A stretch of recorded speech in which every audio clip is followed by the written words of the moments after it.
Example number 5। इस example में हमारे पास एक यूनिफॉर्म ट्रायंगुलर प्लेट दिया गया है और इस यूनिफॉर्म ट्रायंगुलर प्लेट का जो मास दिया गया है वह कैपिटल एम दिया गया है तथा इस यूनिफॉर्म ट्रायंगुलर प्लेट का यह जो बीसी साइड है इस बीसी साइड का लेंथ भी ए दिया गया है तथा इस एबी साइड का जो लेंथ है वह भी ए दिया गया है तथा यह जो एंगल है यह एंगल 90 डिग्री दिया गया है।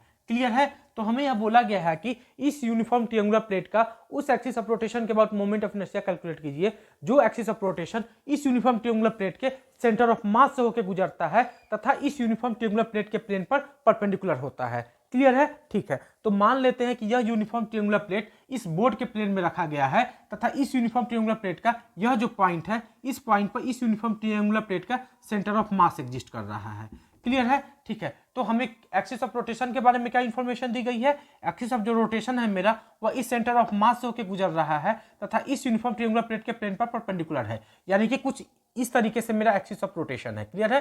हमें इस एक्सिस ऑफ रोटेशन के अबाउट इस यूनिफॉर्म ट्रायंगुलर प्लेट का मोमेंट ऑफ इनर्शिया कैलकुलेट करना है। क्लियर है। तो इस एक्सिस ऑफ रोटेशन को हम लोग डायग्राम में कैसे दर्शाएंगे, तो इस डॉट को एक सर्कल से घेर देंगे तो डॉट और सर्कल मिलकर वैसे एक्सिस ऑफ रोटेशन को रिप्रेजेंट करेगा जो इस पॉइंट से होकर गुजर रहा हो तथा इस यूनिफॉर्म ट्रायंगुलर प्लेट के प्लेन पर क्या हो, एक्सिस परपेंडिकुलर हो। क्लियर है। तो हमें इस एक्सिस ऑफ रोटेशन के अबाउट इस यूनिफॉर्म ट्रायंगुलर प्लेट का मोमेंट ऑफ इनर्शिया कैलकुलेट करना है। क्लियर है। ठीक है। तो जैसा कि हम लोगों को यह पता है कि इस साइड का लेंथ ए है और इस साइड का भी लेंथ ए है तो यह एंगल कितना डिग्री हो जाएगा, 45 डिग्री हो जाएगा और यह भी एंगल कितना डिग्री हो जाएगा, 45 डिग्री हो जाएगा। क्यों? क्योंकि यह एंगल 90 डिग्री दिया गया है। क्लियर है। ठीक है। और हम लोग लास्ट वीडियो में यह कैलकुलेट किए थे कि यदि कोई एक्सिस ऑफ रोटेशन इस यूनिफॉर्म ट्रायंगुलर प्लेट के इस पॉइंट से होकर गुजरे तथा इस यूनिफॉर्म ट्रायंगुलर प्लेट के प्लेन पर परपेंडिकुलर हो तो इस एक्सिस ऑफ रोटेशन के अबाउट इस यूनिफॉर्म ट्रायंगुलर प्लेट का जो मोमेंट ऑफ इनर्शिया होता है वह क्या होता है, आई बराबर क्या होता है, ma² होता है। क्लियर है। ठीक है।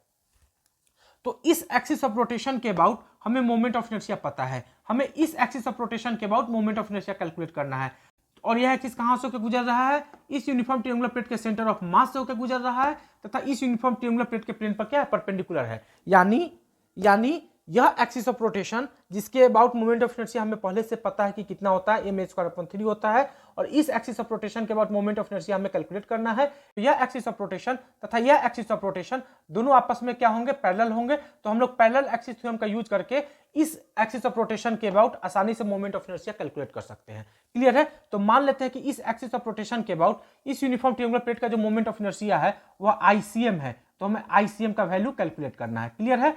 ठीक है। तो पैरेलल एक्सिस थ्योरम से हम लोग क्या लिखेंगे, इस एक्सिस ऑफ रोटेशन के अबाउट इस यूनिफॉर्म ट्रायंगुलर प्लेट का जो मोमेंट ऑफ इनर्शिया है वह कितना है, I है।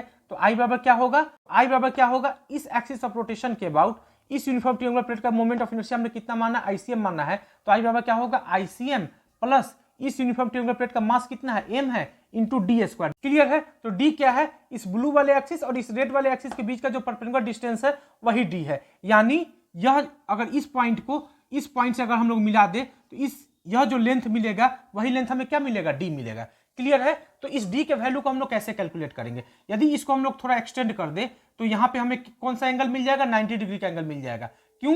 क्योंकि यह साइड और यह साइड इक्वल है और यह एंगल इक्वल है तो यह अपने आप से क्या हो जाएगा, इस AC साइड का मिड पॉइंट हो जाएगा यह पॉइंट, और इस पॉइंट को अगर T बोले तो T क्या होगा, मिड पॉइंट ऑफ AC होगा। क्लियर है। तथा यह जो BT होगा वह क्या होगा, AC पर, एंड BT जो होगा वह AC पर क्या होगा, परपेंडिकुलर होगा, परपेंडिकुलर टू AC। क्लियर है। ठीक है। तो और इस BT का जो लेंथ होगा इस लेंथ को हम लोग H बोलते हैं, BT के लेंथ को हम लोग क्या बोलते हैं, H बोलते हैं। तो H बराबर क्या होगा, H बराबर जो होगा वह क्या होगा, इस ट्रायंगल में BTC ट्रायंगल में H को अगर हम लोग कैलकुलेट करेंगे तो H बराबर हमें क्या मिलेगा, A sin 45 मिलेगा। क्लियर है। यानी H हमें क्या मिल जाएगा, A/√2 मिल जाएगा। क्लियर। यानी कि यह जो BT है, BT का लेंथ हमें कितना मिल गया, A/√2 मिल गया। क्लियर है। ठीक है।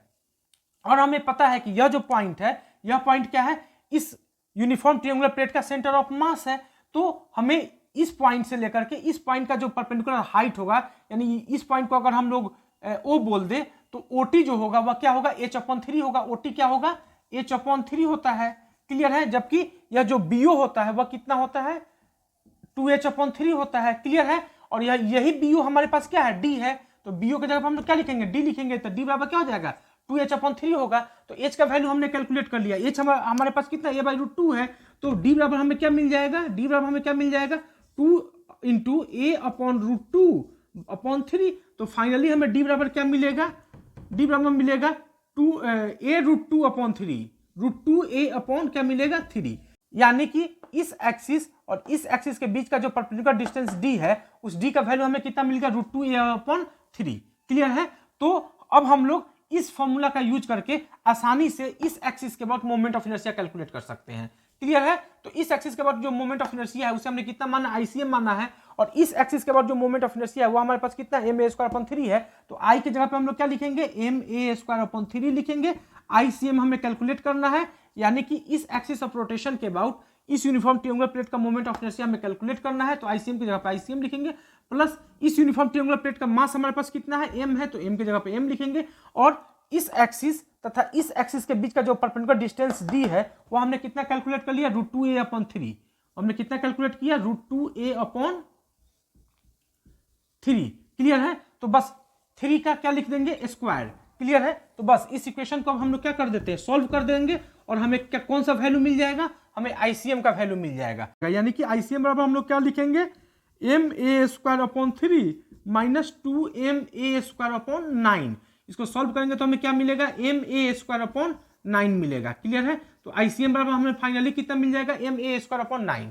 क्लियर है। यानी कि इस एक्सिस ऑफ रोटेशन के अबाउट इस यूनिफॉर्म ट्रायंगुलर प्लेट का जो मोमेंट ऑफ इनर्शिया होगा वह कितना होगा, ma²/9। यानी कि कोई एक्सिस जब इस यूनिफॉर्म ट्रायंगुलर प्लेट के सेंटर ऑफ मास से होकर गुजरे और इस यूनिफॉर्म ट्रायंगुलर प्लेट के प्लेन पर परपेंडिकुलर हो, तो उस एक्सिस ऑफ रोटेशन के अबाउट इस यूनिफॉर्म ट्रायंगुलर प्लेट का जो मोमेंट ऑफ इनर्शिया होता है वह कितना होता है, ma²/9 होता है। क्लियर है। ठीक है। तो इस वीडियो को एक बार आप देखिएगा, समझिएगा, और इस प्रॉब्लम को खुद से जरूर सॉल्व कीजिएगा। क्लियर है। क्लियर है। ठीक है। इसमें मेन उद्देश्य था मेरा इस d के वैल्यू को कैलकुलेट करना। क्लियर है। ठीक है। Okay, thank you.